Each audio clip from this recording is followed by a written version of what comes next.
ग्रीसमधील Demosthenes हा तोत्र बोलायचा. लोक त्याची टिंगल टवाळी करायचे. लोकांमुळे तो अगदी त्रासून गेला. तोत्रेपणा नष्ट करून एक प्रसिद्ध वक्ता व्हायचं त्यानं ठरवलं. तो पर्वतावर समुद्रकिनारी जाऊन तोंडात खडे ठेवून स्पष्ट बोलण्याचा तासन तास सराव करायचा.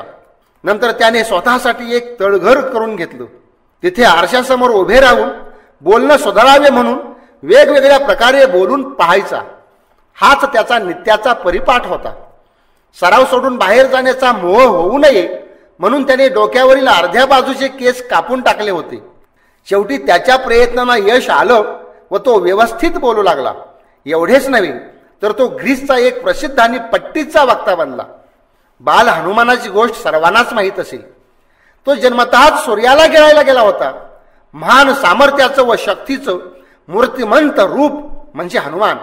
तो लहानपणी खूपच खोडकर होता. ध्यान धारणा करणाऱ्यांना तो त्रास देत असे म्हणून एका तापसीने त्याला शाप दिला की तुझी शक्ती तू विसरून जाशील. मात्र जेव्हा गरज लागेल तेव्हा दुसऱ्या कोणीतरी तुला स्मरण करून दिले तर तुला ती शक्ती परत प्राप्त होईल, असा उशापही दिला. जेव्हा सीतेचा शोध करायचा होता तेव्हा त्याला त्या शक्तीची गरज होती. तेव्हा त्याचे सहकारी व राम त्याच्या शक्तीची आठवण करून देतात व मग तो 100 योजने समुद्र उल्लंघन करून लंकेत जाऊन येतो आणि सीतेचा शोध करतो. स्वतःमधील प्रावीण्याचा शोध घ्या. जे काम हातात असेल त्यात प्रावीण्य मिळवा. त्यामध्ये जास्तीत जास्त सर्वोत्कृष्ट बनण्याचा प्रयत्न करा. नेहमी उत्तम दर्जा राखा. आपल्या कामात परिपूर्ण व्हा. काम कोणत्याही प्रकारचे असो त्यात सर्वोत्कृष्टता जर प्राप्त करून घेतली तर तेच काम तुम्हाला आकाशापर्यंत घेऊन जाईल. गीता सांगते कार्यातील कुशलता म्हणजेच योग होय. योगः कर्मशु कौशल्यम असा गीतेमध्ये श्लोक आहे. तुम्ही स्वतःला कुणाही पेक्षा किंचितही कमी न समजता सर्वांपेक्षा सर्वोत्कृष्ट बनण्याचा प्रयत्न करा. आपलं योग्य कार्यक्षेत्र निवडा आणि त्यात पूर्णता गाठा. एखादा माणूस इतरांपेक्षा अधिक चांगलं गात असेल, इतरांपेक्षा अधिक चांगलं लिहित असेल, इतरांपेक्षा अधिक चांगलं वक्तृत्व असेल, इतरांपेक्षा अधिक चांगली चप्पल तयार करत असेल किंवा इतरांपेक्षा अधिक चांगली सेवा देत असेल तर तो कुठेही असू द्या त्याच्यापर्यंत येण्यासाठी लोकांची रीघ लागेल. प्रावीण्य संपादन केले की तुमचा आत्मविश्वास दुणावेल. तुमच्या कुवतीची जाणीव निर्माण होईल. नेहमी सकारात्मक विचाराने स्वतःला घडवत जा. स्वतःला कधीही हीन कमी समजू नका. रॉबर्ट शुलर नावाचा लेखक म्हणतो, तुम्ही स्वतःला जसे समजता तसे तुम्ही नसता. दुसरे तुम्हाला जसे समजतात तसेही तुम्ही नसता. तर दुसरे तुम्हाला जसे समजतात असा तुमचा समज असतो तसे तुम्ही असता. एका लेखकाने लिहिले आहे, परमेश्वर म्हणाला, चल आपण जग अधिक चांगलं बनवूया. मी म्हणालो, पण हे कसे शक्य आहे? जग हे थंड, अंधकारमय व गुंतागुंतीचे आहे. मी तर एक भ्यालेला, घाबरलेला, असहाय्य, दीन मानव आहे. मी काही करू शकेन असे मला वाटत नाही. तेव्हा परमेश्वर मनातल्या मनात हसून म्हणाला, जाऊ दे, तू स्वतःलाच अधिक चांगला बनव, बाकी आपोआप घडून येईल. मी तेजाचं रूप आहे. आपण चुकीच्या पद्धतीने विचार करतो. त्याचं कारण आपल्याला समाजाने, शिक्षणाने त्या चुकीच्या पद्धती, चुकीच्या धारणा शिकवलेल्या असतात. त्यामुळेच आतमध्ये असलेला आत्मविश्वास लुप्त झालेला असतो. त्याला एक झाकोळे पण आलेले असते. म्हणून आता या क्षणापासून विचार करण्याची पद्धती बदला. तिला उलटी करा. तुम्हाला वाटत असते मला जमणार नाही, मी दुर्बळ आहे, पापी आहे, मला डोकंच नाही, मी ते करू शकणार नाही, इत्यादी प्रकारच्या ज्या काही कल्पना असतील, आता या क्षणापासून सरळ विचार सुरू करा. पूर्वीचा विचार उलट्या पद्धतीचा होता. आता त्याला सरळ बनवा व स्वतःलाच समजावून द्या, मी कोणतीही गोष्ट करू शकतो. माझ्यात अमर्याद सामर्थ्य आहे. त्या सामर्थ्याला मी जागवीन व वाटेल ते प्राप्त करून घेईन. मी शक्तींचा स्रोत आहे. माझ्यात असीम शक्ती वास करीत आहे. मी म्हणजे एक महान शक्तीचा गोळा आहे. लखलखणाऱ्या विजाची शलाका आहे. हे काम म्हणजे माझ्या हातचा मोळ, कीस पेड की पत्ती. स्वतःमधील सामर्थ्य जागवा. त्या अमर्याद सामर्थ्याची स्वतःलाच जाण करून घ्या. स्वतःच आतमध्ये जागर करा. ते झोपलेले चैतन्य जागे होईल व तुमच्यात आत्मविश्वास तुडुंब भरून उतू जाईल. रोज प्रार्थना करतेवेळी स्वतःचीही प्रार्थना करा. शुद्धोहम, बुद्धोहम, अमृतोहम, तेजोहम. रात्री अंथरुणावर पडल्यानंतर डोळे मिटून स्वतःलाच गांभीर्यपूर्वक समजावून सांगा, मी शुद्ध आहे, मी बुद्ध आहे, मी अमृत आहे, मीच तेज आहे. माणसाच्या आतमध्ये असलेला आत्मविश्वास कधी डळमळतो? जेव्हा अनियोजित कृती असते तेव्हा. कोणतीही कृती करताना सारासार विचाराने ठरवून त्याचे नियोजन करावे लागते किंवा त्या संबंधीचा काही पूर्वानुभव तरी असावा लागतो. यापैकी जर काहीच नसेल तेव्हा आत्मविश्वास डळमळीत होतो. पुरेशी तयारी नसताना बऱ्याच वेळा काम तोंडावर आलेले असते व त्याची काहीच तयारी झालेली नसते. उदाहरणार्थ, परीक्षा तोंडावर आल्या तरी विद्यार्थ्यांचा अभ्यास झालेला नसतो. नकारात्मक गुणवैशिष्ट्ये जर असतील तर आत्मविश्वास डळमळीत होतो. अनेकदा नकारात्मक गुणवैशिष्ट्ये परिस्थितीमुळे निर्माण झालेली असतात. सभोवतालची परिस्थिती व लोक याला कारणीभूत असतात. जर न्यूनगंड असेल, स्वतःमध्ये कमतरतेची जाणीव असेल तर न्यूनगंड निर्माण होतो. या न्यूनगंडाने अनेकांचे फारच नुकसान झालेले आहे. ते स्वतःला सतत कमी लेखत असतात. किंवा मनामध्ये जर भीती असेल, भीती ही अनेक प्रकारची असते. आत्मविश्वासाचे सर्वात प्रबळ शत्रू दोन, ते म्हणजे न्यूनगंड आणि भीती. कामाची भीती, लोकांची भीती, अशा हजारो प्रकारच्या भीती वाटत असतात. भीतीची एक फार मोठी गंमत आहे. भीती ही फक्त वाटते, ती असत नाही. भीती हा मनानेच तयार केलेला फार मोठा दोर आहे व तो व्यक्तीला बांधून ठेवतो. ज्याच्याकडे ध्येय नसेल त्याचाही आत्मविश्वास डळमळीत होतो. ध्येयवादी माणसाकडे प्रचंड आत्मविश्वास असतो. ध्येयहीन माणूस सतत डळमळता राहतो, त्याला आत्मविश्वास असत नाही. व्यक्तीला जर सारखे सारखे अपयश येत असेल तर आत्मविश्वास टिकत नाही. आतापर्यंत अपयश आले, मग आताही तेच येणार, अशा प्रकारे मन यशापेक्षा अपयशाचाच विचार जास्त करते व पुढे खरोखरच अपयश टपकते. व्यक्तीवर जर बोचरी, समर्थहीन, चुकीची सातत्यानं टीका होत गेली तरी त्याचा आत्मविश्वास डळमळू लागतो. कारण ती टीका खरी वाटून तो म्हणतोय त्याप्रमाणेच या कामासाठी आपण खरोखर लायक नाही अशी त्याच्या मनाची समजूत होते. मन तशी समजूत करून घेते आणि आत्मविश्वास कमी होऊ लागतो. ज्याला कमजोरपणाची जाणीव असते, इतरांपेक्षा स्वतःला जेव्हा तो कमजोर समजू लागतो, दुबळा समजतो, तेव्हा आत्मविश्वास कमी होतो. तसेच जेव्हा शरीर दुर्बळ असते, ते कामात साथ देत नाही, तेव्हाही आत्मविश्वास राहत नाही. म्हणून आत्मविश्वास मजबूत करण्यासाठी आत्मविश्वास कसा कमी होतो त्याची कारणे समजून घेऊन ते जर दूर केलं तर आत्मविश्वास पुन्हा वाढीला लागतो. कोणतेही कार्य करताना त्याचे सुव्यवस्थित नियोजन करावे व त्या नियोजनाची अत्यंत काळजीपूर्वक, न कंटाळता आणि वेळेतच कार्यवाही करावी. मराठीमध्ये एक म्हण आहे, सशाच्या शिकारीला वाघाची तयारी करावी लागते. आपली तयारी जर जगत असेल तर आत्मविश्वासाला बळ मिळते. नेहमी सकारात्मक विचार ठेवावेत. इतरांविषयी व स्वतःविषयी बोलताना सकारात्मकच बोलावे. ईश्वरावरील श्रद्धा आत्मबळ पुरवते. परमेश्वर हा मी कुठेही गेलो तरी तो माझ्याबरोबर आहे व तोच माझा पाठीराख आहे, अशा प्रकारच्या श्रद्धेने आत्मबळ प्राप्त होते. सर्व शक्तिमान परमेश्वरच जर पाठीवर असेल तर मग त्या शक्तीला चॅलेंज करण्याची कुणाची हिंमत आहे? तसेच मी त्या परमेश्वराचा सनातन अंश असून त्याचेच सामर्थ्य व शक्ती माझ्या ठाई एकवटलेली आहे. मी दुबळा नाही तर मी शूर आहे, मी वीर आहे, मला अशक्य ते काय, असा विचार मनात पक्केपणाने रुजवावा लागतो. न्यूनगंड कशाने जाईल? न्यूनगंड हा भयानक रोग आहे. न्यूनगंड होण्याची जी कारणे आहेत ती अशी: लहानपणापासूनचे झालेले वाईट संस्कार, निराशावादी व नकारात्मक दृष्टिकोन, दुर्बळतेची बाळगलेली जाणीव आणि भीती, यामुळं न्यूनगंड निर्माण होतो. न्यूनगंड घालवण्यासाठी किंबहुना तो होऊच नये म्हणून लहानपणापासूनच चांगले संस्कार आणि सवयी लावाव्या लागतात. जरी त्या सवयी नसतील तर हव्या त्या सवयी कधीही लावून घेता येतात. चांगल्या सवयीने आणि संस्काराने, सज्जनांच्या संगतीने वाईट संस्कार पुसले जातात. चांगला विचार करा व चांगल्याचाच विचार करा. नेहमी सज्जनांच्या संगतीत राहा. वाईट सवयींच्या ठिकाणी हेतुता चांगल्या सवयी लावून घ्या.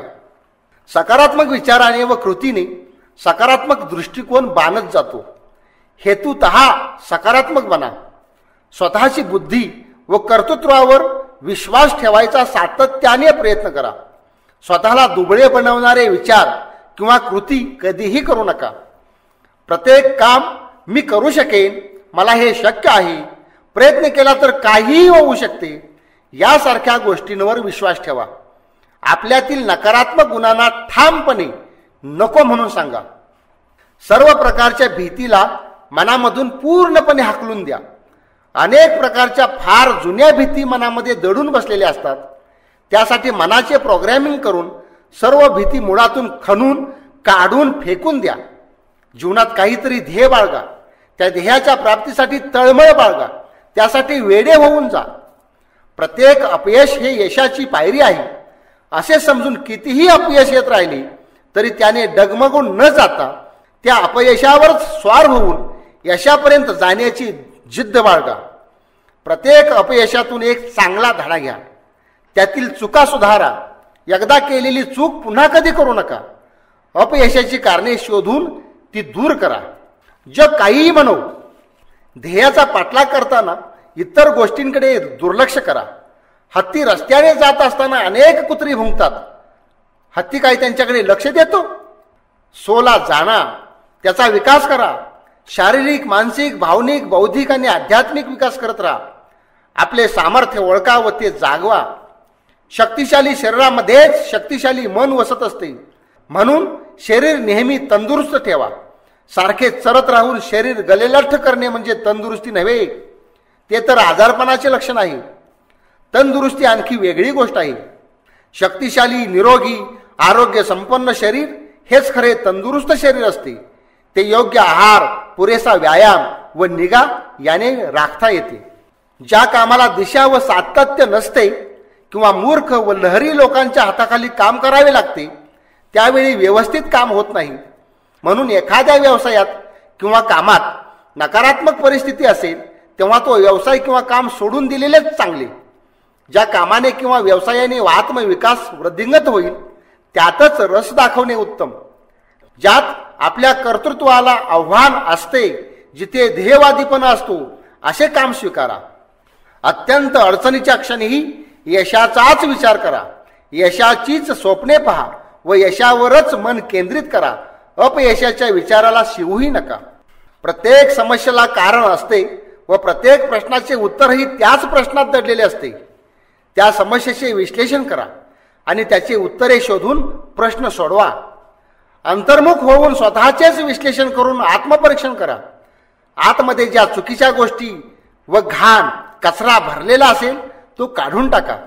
निस्वार्थपणे कामाकडे पहा व ध्येयावर नजर ठेवून जिद्दीने एक एक पाऊल चालत राहा. बुवा, बाबा, देवऋषी यांच्या नादी न लागता केवळ परमेश्वरावर विश्वास ठेवा आणि त्याचीच प्रार्थना करा. त्याचे पाठबळ गृहीत धरा. तुमचा आत्मविश्वास फुलून येईल. वीर बना. दुर्बळ या जगात जगू शकत नाही, हाच या जगाचा नियम आहे. म्हणून दुर्बळता हाच मृत्यू, सामर्थ्य म्हणजेच जीवन. दुर्बळ मनुष्य आपले सर्वस्व हरवून बसतो. दुर्बळाला जग गुलाम बनवते. दुर्बळतेतूनच अज्ञान येते व अज्ञानातून दुःख. म्हणून प्रथम सामर्थ्यशाली व्हा, शक्तिसंपन्न बना. स्वामी विवेकानंदांनी एक आठवण सांगितली आहे. काशीला माकडे फार. एकदा स्वामीजी जात असताना माकडे त्यांच्या मागे लागली. स्वामीजी पुढे पळाले तरी माकडे जोरात अंगावर यायला लागली. तितक्यात समोरून येणाऱ्या एका माणसाने ओरडून सांगितले, पळू नका, माकडांना तोंड द्या. मग ते मागे फिरून माकडांना सामोरे झाले तेव्हा माकडे मागे सरली व पळून गेली. प्रत्येकाला अनेक प्रश्नांची अशीच माकडे सतावित असतात. तुम्ही त्यांना चुकवण्यासाठी जितके पुढे पळाल तितके ते तुमच्या मागे लागतील, अंगावर येतील. तुम्ही त्यांना तोंड द्या, ते प्रश्न माघार घेतील. भय, संकटे व अज्ञान यांच्याशी लढा. शूर बना, पुरुषार्थी व्हा. तुम्हाला सागर पार करून जायचे असेल तर वीराप्रमाणे आपल्या होड्या समुद्रात घाला. त्यात येणाऱ्या तुफानांना तोंड द्या. तुफानाला परतवून लावण्याचे सामर्थ्य जोपासा. समुद्राच्या लाटांना भ्यालात तर किनाऱ्यालाच होडी बुडून जाईल. वीराप्रमाणे संकटांना न घाबरता त्यात झोकून द्या. धैर्याने पुढे पुढे चालत राहा. शूराप्रमाणे वाटचाल करीत राहाल तर जिथे तुमची पावले पडतील तेथील धूळ सुद्धा लोक मस्तकी धारण करतील. हे सामर्थ्य प्रत्येकाच्या आत आहे. त्याला गदगदा हलवून जागे करा. कुणाचे गुलाम होऊ नका. कुणाची लाचारी पत्करू नका. लाचारी पत्करून गादीवर लोळणे म्हणजे डुकराने गटारात यथेच्छ डुंबण्यापेक्षा अत्यंत घाणेरडे आहे. लाचारी म्हणजे आत्म्याचा मृत्यू, स्वत्वाचा विनाश, आत्मप्रतिष्ठेची चिता. त्या चितेवर सगळे व्यक्तिमत्व जळून त्याची राख होते. तुम्हास आत्मभान येऊ द्या. कसल्याही परिस्थितीत लाचारी स्वीकारू नका. सिंहाप्रमाणे गर्जना करून लक्ष्यावर झेप घ्या. खवळलेल्या तुफानाप्रमाणे घोंगावत रोरावत ध्येयाकडे मार्गक्रमण करा. रस्त्यात पहाड जरी आडवा आला तरी त्याच्यावर अशा तऱ्हेने आघात करा की त्याच्या ठिकऱ्या ठिकऱ्या होऊन जातील. शूरवीराला या जगात काय अशक्य आहे. आत्म्याचे स्वातंत्र्य अबाधित राखा. स्वातंत्र्य, स्वाभिमान, आत्मभान व आत्मप्रतिष्ठा यांना नेहमी जपा. या 4 गोष्टींवरच तुमचे असणेपण, तुमचे अस्तित्व अवलंबून आहे. व्यक्तीचं व्यक्तिमत्व यातच सामावलेलं आहे. हेच आहे मानवी जीवनाचं सार. ध्येयासाठी सुलतान ढवा पुकारा. सुलतान ढवा हा आक्रमण करण्याचा एक प्रकार आहे. पूर्वी जेव्हा किल्ले जिंकून घेत असत तेव्हा किल्ल्याला वेढा घालून त्याच्यावर आक्रमण करीत. किल्ल्याच्या सर्व बाजूनी उंचच उंच बुरुज आणि भक्कम तट असत. खाली काही सैनिक ठेवून काही सैनिक वर जात असत. पण सुलतान ढवा या प्रकारामध्ये मात्र सर्व सैनिक सर्व बाजूनी जीवाची बाजी लावून एकदमच किल्ल्यावर धावून जात. अभेद्य कातळाच्या उंच तटांना छाती लावून निकराने झुंज देत त्या अभेद्य कातळाचा वेध घेऊन भेद करीत व किल्ल्यात प्रवेश करून आतील सैनिकांशी लढाई करून किल्ला जिंकून घेत असत. छत्रपती शिवाजी महाराजांनी पन्हाळगडावर असा सुलतान ढवा केला होता. त्यामध्ये 1000 मावळे कापले गेले होते. नंतर तोच पन्हाळा फक्त 60 मावळ्यांनी काही तासातच जिंकून घेतला. आपल्या ध्येयावरही सर्व बाजूनी असाच सुलतान ढवा करा.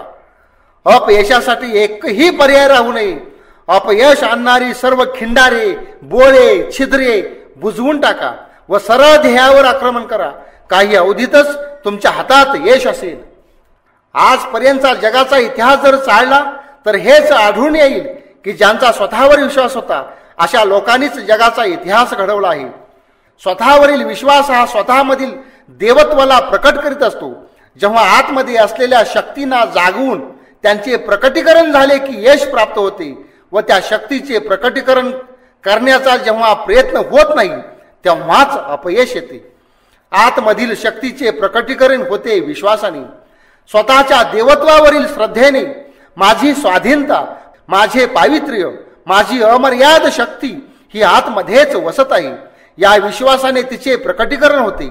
फक्त तसा विश्वास बाळगा. सर्व गुलामीचे व दुबळेपणाचे पाश तटतटा तोडून टाका व फेकून द्या. जे दुर्बल करेल, ज्या कृतीने दुर्बलता प्राप्त होईल त्याच्याकडे फिरकूही नका. नेहमी सामर्थ्याचीच उपासना व जोपासना करा. वीराप्रमाणे आचरण ठेवा. जग वीराचे स्वागत हारतुरे घालून करते. तुमच्या कृतीतून वृत्तीतून वीरत्व प्रकट होऊ द्या. तुमचा आत्मविश्वासही उच्चंबळलेला असेल. हृदय बदला. केवळ बाह्य साधनेच सदा सर्व काळ उपयोगी पडतात असे नव्हे. खरी गरज असते आत्मविश्वासाची व त्यातून येणाऱ्या कृतीची. एक सैनिक लढाईवर जातो. प्रत्यक्ष लढाईला सुरुवात होताच लढाईच्या फक्त मोठमोठ्या बाता मारतो व शेवटी म्हणतो, मी झुंजार आहे हे खरे, पण मी काय करू, मी कसा झुंजणार. कारण माझ्या एका हातात ढाल आहे व दुसऱ्या हातात तलवार आहे व घोड्यावर बसलेला असल्यामुळे पाय सुद्धा रिकीबीत अडकून पडलेले आहेत. तेव्हा माझे हात पाय रिकामे नसल्यामुळे मला काही झुंजता येत नाही. जगातील जिंकली गेलेली कोणतीही लढाई ही केवळ तोफा, बंदुका किंवा बॉम्ब यांच्या जीवावर खऱ्या अर्थाने जिंकली जात नाही, तर ती जिंकली जाते सैनिकांची जिगर आणि आत्मविश्वासाच्या बळावर. साधनांच्या बाबतीत कधी कोणते साधन उपयोगी पडेल हे सांगता येत नाही. त्या क्षणी जे उपयोगी पडते तेच खरं साधन. माझे 2 मित्र रस्त्याने जात होते. दोघांच्याही हातात पिशव्या होत्या. समोरून एक कुत्रे भुंकत अंगावर आले. त्या दोघातील एक जण दगड शोधू लागला. कुत्रे सरळ जाऊन त्याला चावले. नंतर दुसऱ्याकडे आली. त्याने हातातील पिशवी तशीच कुत्र्याच्या तोंडावर मारली. कुत्रे केकाटत पळून गेले. कुठले साधन उपयोगी येते? त्या क्षणी जे हाताशी असेल ते. म्हणून ध्येय साध्य करण्यासाठी साधनांची पुरेशी तयारी हवी. हे खरे असली तरी केवळ साधने जमवण्यातच आयुष्य घालवणार का? आता जिथे आहात तिथूनच हाताशी जी साधने आहेत उपलब्ध असतील त्यानिशी सुरुवात करा. दिल्लीला जायचे तर आहे, मात्र विमानाने जाणे शक्य नाही, रेल्वे एसटीनेही शक्य नाही. मग पायी सुरुवात करून एक एक पाऊल दिल्लीच्या दिशेने टाकायला सुरुवात करा. असे केल्यानेच दिल्ली एका पावलाने जवळ येत जाईल. साधनांपेक्षा त्याचे हृदय कसे आहे ही बाब फार महत्वाची ठरते. एक लोककथा सांगितली जाते. एक ससा होता, फारच भित्रा, कधी कुणाच्या आध्यात नाही मध्यात नाही, आपले भले, आपले खाणे भले आणि आपली झोप भली. पोराबाळात मशगूल असायचा. मात्र वरून झाडाचे पान जरी पडलं, ढगाची सावली पडली तरी त्याच्या काळजात लक्क व्हायचं. प्रचंड भीतीने पोटात गोळा उभा राहायचा. सशाने विचार करून तपश्चर्या केली, देवाला प्रसन्न करून घेतली आणि वर मागितला, मी एवढासा छोटासा, मला हत्तीसारखे मोठे बनव. देव म्हणाला, तथास्तु. ससा हत्तीसारखा झाला, जणू कापसाचा डोंगर. पण भीतीनं काळीच काही थांबना. पुन्हा तपश्चर्या केली आणि देवाला म्हणाला, हत्तीसारखा मी मोठा झालो, पण वेगाने पळता येईना, मला हरणाची गती दे. देवाने तीही दिली, मात्र भीती तशीच. पुन्हा देवाची प्रार्थना, म्हणाला, मला वाघासारखी तीक्ष्ण नखे दे, सिंहासारखे अंकुशधार आणि सशक्त असे दात दे. देवाने सर्व काही दिले, पण काळजातील भीती काही जाईना. सशाला हत्तीसारखे मोठे शरीर, हरणासारखी तेज गती, वाघासारखे सुळे, सिंहासारखी नखे, माशाप्रमाणे पाण्यात पोहणे, पक्षासारखे उडणे, मांजरासारखे रात्रीचे स्पष्ट दिसणे, गेंड्यासारखी जाड कातडी, सुसरीसारखी शेपटी, सर्व काही मिळाले. पण काळीच काही लकलक करायचे थांबेना. शेवटी देव म्हणाला, बाळ ससुल्या, जोपर्यंत तुझे काळीच सशाचा आहे तोपर्यंत तुला या बाह्य साधनांचा काहीही उपयोग नाही. जर तुझे काळीजच सिंहासारखे निडर बनवलेस तर या बाह्य गोष्टींची काही तुला गरज पडणार नाही. नेमके ते सोडून तू सर्व काही मिळवलंस. तुला खरी गरज आहे निडर काळजाची, आणि ते तर तू स्वतःच बनवू शकतोस. एवढे बोलून देव अंतर्धान पावला. आज सशाला गरज आहे निडर काळजाची, आणि निडरता येते आत्मविश्वासातून. म्हणून प्रथम तुमचे हृदय बदला, बाकी सगळे आपोआप बदलेल. स्वामी विवेकानंद म्हणतात, उठा, धीट बना, शक्ती संपन्न बना. तुम्ही सगळी जबाबदारी स्वतःच्या शिरावर घ्या आणि जाणून असा की तुम्हीच आपल्या भाग्याचे निर्माते आहात. तुम्हाला हवे असलेले सर्व सहाय्य व सर्व बल तुमच्यामध्येच आहे. म्हणून तुम्हीच स्वतःचे भविष्य घडवा.